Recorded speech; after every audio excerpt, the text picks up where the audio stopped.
3 years that Vinnie Conti has been with Mutual of New York, he has already made quite an impact on the company and on his clients' lives. But the impact that he made last year will last forever. Vinnie and his wife Candy are members of a singing group called Powerful Praise.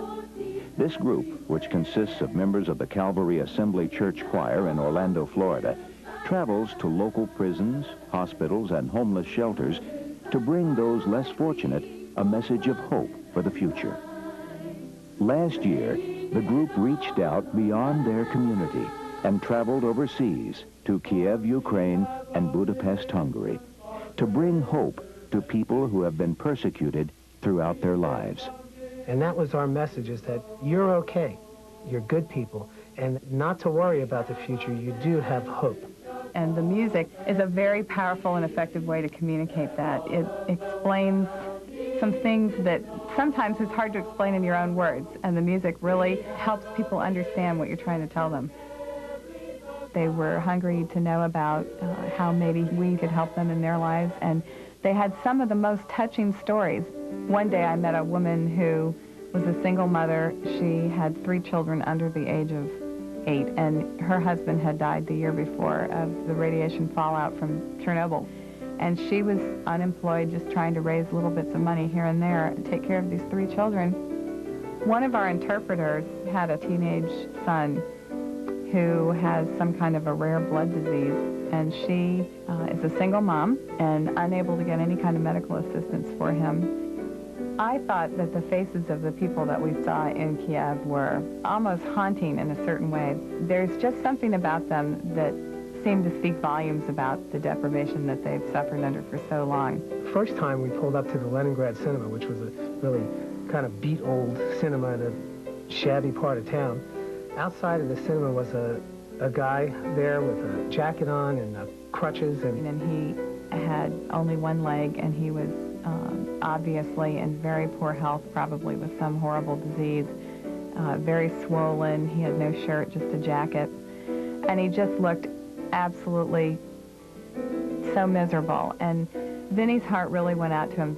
So Vinnie took this man and started to talk to him. And he had asked if I can get him some shirts and clothes. And so I said if he'd come back the next night, that we'd come back with some clothing. We said, of course, and brought pants and shirts and jackets and all sorts of things for this man. And he wept. He was so moved that we had been able to provide for his physical needs. The group also brought their message to the children. One of the most memorable times were in the schools and in the orphanages. The children had made up a sign in multicolor, and it said, "Welcome Americans," and that was up in big letters on the back wall. A lot of these kids were victims of the fallout from the Chernobyl experience. And here I was looking at these kids, and you could tell that they weren't all there. They weren't all with it. But as we sang and as we had our puppet ministry going, and they responded in laughter and joy, and it was a heck of a thing to see that we could bring, some joy and happiness into such a sorrowful situation. We did a variety of shows while we were there. During the daytime, we would go and sometimes set up our equipment in the middle of a square and just begin singing and sharing, and we had brought little things along for the children that we would pass out. In the evenings, the group held rallies and performed in front of thousands of people. It was an amazing thing to look out in this crowd and see 2,000 plus people all responding to the message of joy and hope with upraised hands and open hearts and yearning faces.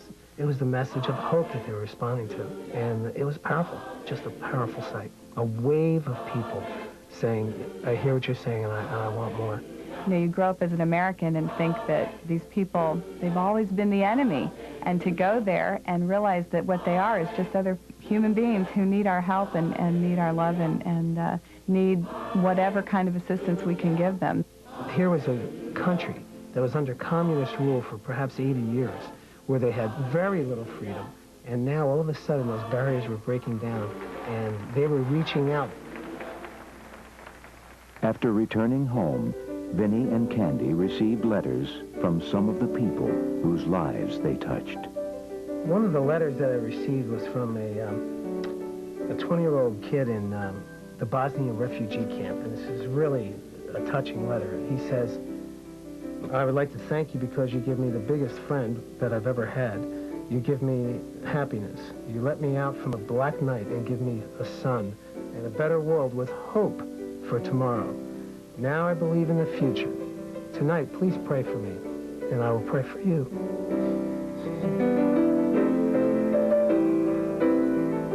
If we set our hearts on serving other people, then we in return will get everything that we want out of life too.